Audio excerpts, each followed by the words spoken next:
Dead on arrival, ang sarong estudyante kan ma-overshoot asin makasalpok sa nakaparadang tricycle ang piglulunadan niyang motorsiklo sa barangay San Andres Bato, Catanduanes. Alas 2 hapon kaining Martes, Enero 28. Binisto ang biktima na si alias Rona, 17 anyos, grade 12 student, na residente kan barangay Binanwahan, parehong Banwaan. Pasiring ko na sa eskwelahan ang biktima, kaiban kaklasing si alias Rica, na parehong lunad kan motorsiklo at pigmamaniw kang kaklase nindang si alias Bingo, 19 anyos. Sa investigasyon kan PNP, nag-overshoot ang motorsiklo sa makasalpok sa sarong nakaparadang tricycle na ikinagada ni Rona asin ikinairido kan sa iyang mga pag-iriba. Sa bilis ng takbo, hindi na nakaiwas dun sa tricycle na nakaparada. So nag-overshoot siguro dun sa tabi, hindi na nakapagpreno ng maayos. Maayos naman po ang panahon kahapon, hindi naman madulas ang karsada at wala naman pong kasalubong na sasakyan. Talagang bumanggalan po dun sa tricycle.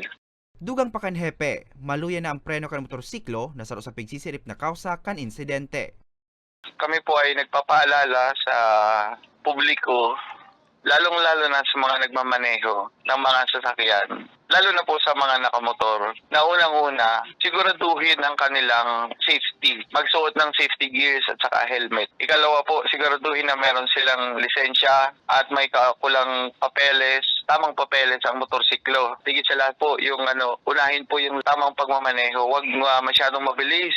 Huwag masyadong kaskasero. Sa presente, nagsasagibo pa ni Masirarom na investigasyon ang otoridad. Pigahalat man kan Bato MPS na magpasira sa indang hipaturan mga kapamilya kan mga embeltong estudyante para sa magkakanigong disposisyon. Nasa kusuriya man kan sa indang hipaturan embeltong bihikulo para sa mga baretang Tatak Bicol. Hercules Barbacena.